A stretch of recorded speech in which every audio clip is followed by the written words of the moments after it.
You enjoying this? I did the first conference in San Francisco. It was in 2019, and I think there was about 4,000 people there. We had to have a year off in 2020, and then we moved to Miami, and I did that conference, and I think there was about 12,000. I think there's about 25,000 of you here. So this is unbelievable. I think we all appreciate everything Bitcoin Magazine's done here. So to everyone there, CK, Brandon, P, David Bailey, come on. Give them a round of applause. Yep. All right. We've got a few to go. My boy Jack Mallett is going to be up soon. I know you're all excited about that. But next up, can we have a huge round of applause for Ricardо Salinas? Thank you. Ain't there? All right. Jesus, thank you. Hey guys. So, why is a family picture up there? I want to share a little story because, you know, I'm introduced here as the third richest man in Mexico. I'm on some billionaire list. Who cares? The point is, it was not always like this. I want to share a little bit about what happened to me and the family in the years and how we got here, and maybe you have some take-home value. So the guy in the middle is my grandfather. He was born in 1906. My dad was born in 1932. I was born in 55. What does it matter? It matters because we've been victims of the fiat fraud for the whole century. You know? So maybe you can learn something from this stuff. All right? Now, who's that? Zapata, you know? This is a hero, Zapata. Well, one of the things that happened during the time of my grandfather was that the Mexican peso turned to shit. And those pieces of paper that you have there, we call them in Mexico bilimbiques, which means worthless pieces of paper. And every revolutionary general that came into power printed his own. So it was a big mess in Mexico until 1925, and we made the Central Bank of Mexico. Now, during the 70s and the 60s and 70s, my dad became a gold bug. So we come from that strain of thinking, the original gold bugs. And actually, my dad spent a big part of his life promoting the silver coin as a way for people who don't have access to financial institutions to actually be able to save something. And here's my dad, a bit older now. He's 90 years old, still in good health. But when I came to work at my dad's company, that was in 1980, he had been working at that company for 30 years, making radio and television, had the stores.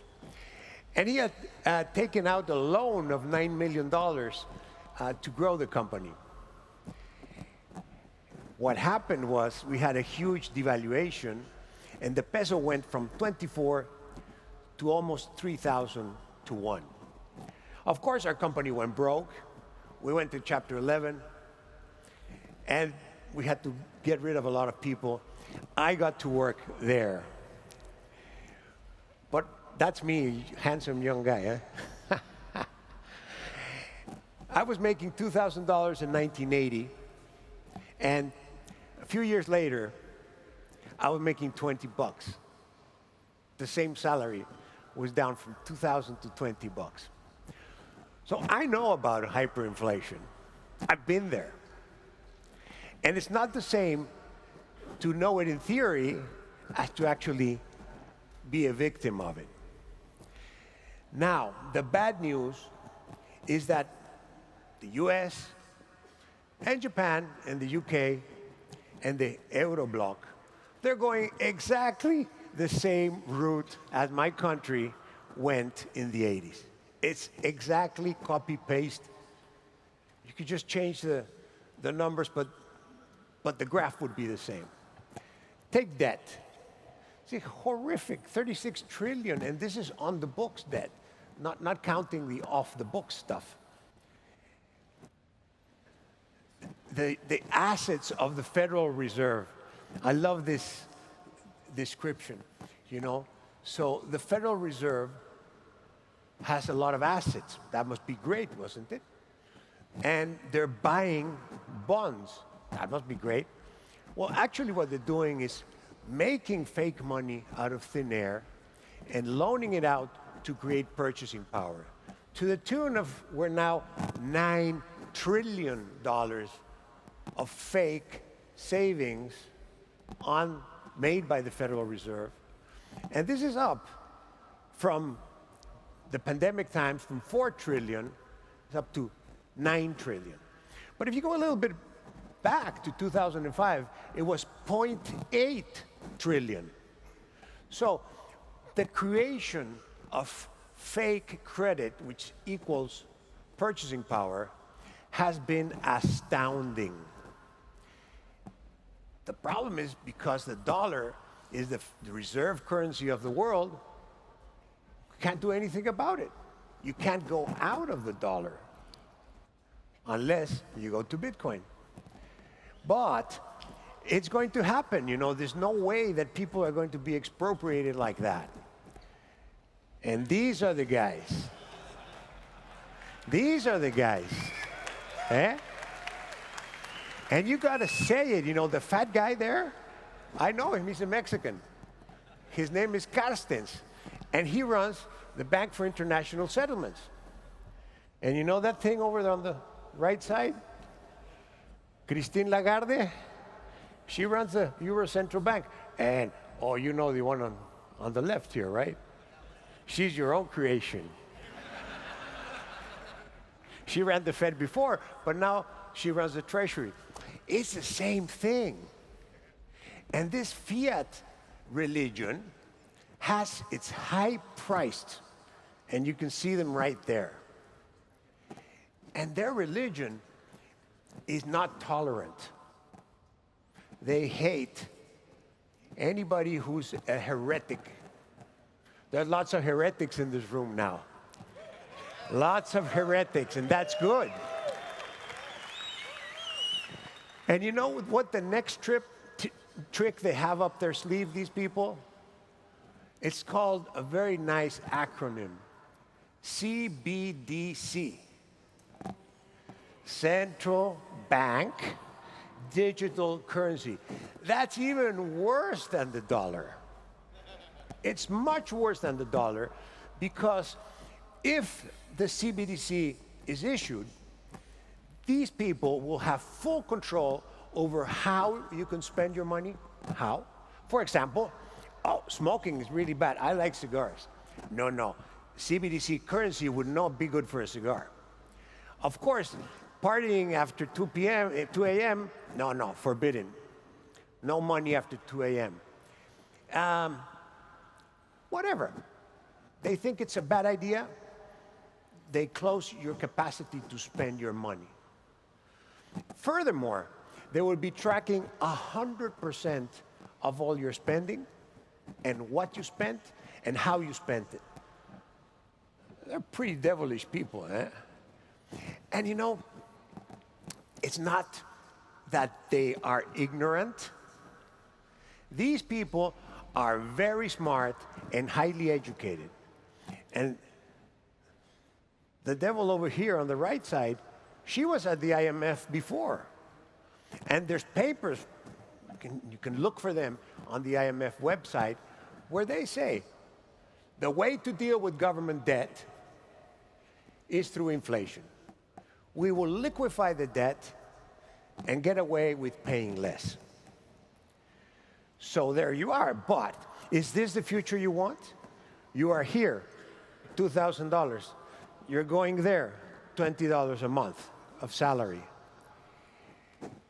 And as I said before, I mean, young people, you can get over it because you always get a good job. You can get another job. You can move.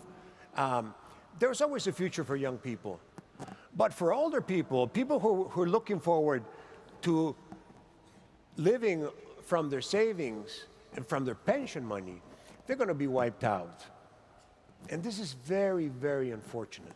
Also, the poorest people, the people who don't have assets, don't have home, don't have cars, don't have stocks, they'll just have the money in the pocket.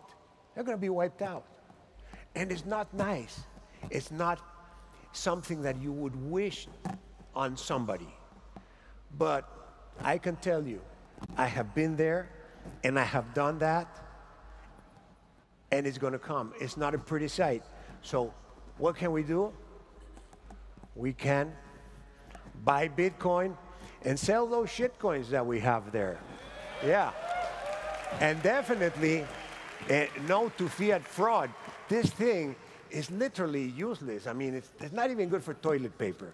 It would do a bad job. Guys, I don't want to sound too alarmist, but this has happened. It just didn't happen to the US. It doesn't mean it can't happen to a civilized country. Germany was a highly civilized country until it got hit by the inflation in Weimar. So does this mean that Germany is the same as Zimbabwe, who had the same inflation? No, they're not the same. But it can go through the same process. And unfortunately, in the US, it's curtains. This is the way to save your skin. Buy Bitcoin, sell shitcoin. Thank you, guys. Thank you. Right, so I think that all of us agree that Ricardо Salinas gets it. That was an interesting presentation, calling out the central bankers as villains, the fiat religion, and more. I want to get reactions. Let's go to you, Pete. Look, I think this is a star performance from Ricardо Salinas. Just want to go through some highlights.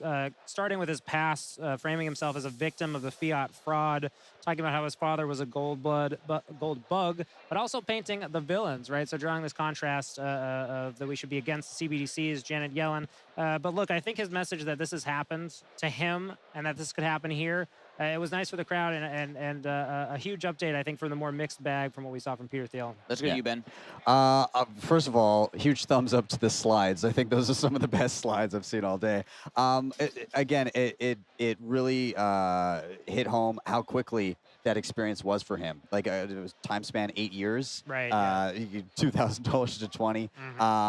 And also, I really enjoyed that he called out or gave a warning about CBDCs, because they do require, even if done in good faith, it requires perpetual trust that those tools will never be abused, Well, and Bitcoin gives an opt-out. It was also the language, right? I think he used like words very carefully. The fiat religion, and this is the line I loved, is their religion is not tolerant, right? Yep. So he's drawing this Yeah, I love contrast where Bitcoiners are adopting Bitcoin. They're choosing freely to use this new type of money, and then sort of positioning the IMF, the World Bank, Federal Reserve, those people as people who are intolerant. I just love, it's a slight change, it's a slight framing, but it's a great framing, and I think it'll resonate I think well. Bitcoiners need to go on the aggressive. I also did love the slides, Ben, and Pete, you were joking around how someone's going to get that tattooed on their body, so that would be hilarious. Let's go to you, Mark. Yeah, I would say that, you know, some lessons in life can't be taught, they can only be learned. And he learned the hard way. He saw his purchasing power go from $2,000 down to $20, and he understands what is at risk. He's got a lot of wealth. He doesn't want to lose it.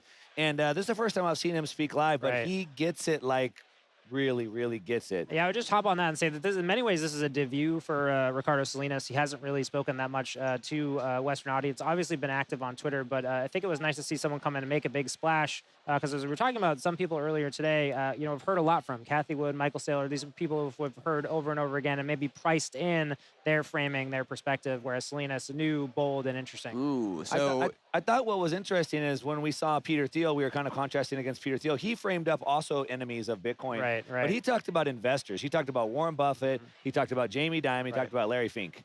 Where Salinas also gave us enemies, but he put the central banks, and then specifically talking about the central bank digital currencies. And what I liked about the way that he did, it's easy to say central bank digital currencies are bad. But he said because of behavioral modification aspects. He specifically said, you don't want me to smoke cigars anymore? I can't buy cigars. I can't go out after 2 a.m. I can't spend money after 2 a.m. And he really got it, and I think that was good. I mean, I think that that's a really strong point, is that control of monetary policy is affect mass population control. And while central bankers say, like, oh, no, we won't do this, on the flip side, they also say, oh, yes, we do this. Yeah. We want to stimulate spending. We want to, you know, that is mass population control. Yeah. He's basically outlining and giving fair warning to everybody out there that may not be familiar with what CBDCs are capable of, what the real risks are. And again, as you say, it requires, it's going to require perpetual trust that those levers aren't pulled, and why do that? I'll just Why add not another opt note out? too. We saw the young senator from Mexico on stage earlier today. You know, Samson Mao talking about nation-state Bitcoin adoption, saying that he's going to sit down with the president of Mexico. Having an advocate like this, like Ricardo Salinas, who is a billionaire, you know, he said, I'm on some billionaires list. He kind of wrote it off, but this is a person who's very recognizable. He has a media arm down there, very influential. Yep. I'm just saying, you know, this could be step one to a Sailor type arc, right? Whereas maybe Sailor is sort of at the end of his arc in terms of being able to move Bitcoin forward. So actually, here's my last question. Is Ricardo Salinas priced in? Let's go to you. We got 30 seconds. I would say he is not priced in. He, I believe, owns some of the largest amount of shopping centers. He can accept Bitcoin. He can move the market by adoption. It's not priced in. I say it's bullish. Pete. Yeah, I'd echo that. Look, I think adoption in Latin America and South America has so far kind of come without that big advocate, other than Nayib Bukele, who, you know, unfortunately couldn't join us today. But look, I think powerful entrance, powerful stuff, and in contrast to Peter Thiel, who I think delivered a more mixed message. Yeah, I'd echo that. I think his influence within Mexico and the ears of the people that he has is definitely not priced in. Bullish. All right. Bullish Mexico, bullish Ricardo Salinas. Bullish Bitcoin. Make sure to subscribe. Make sure to smash that like button. We are going to be back with you guys with the main stage content.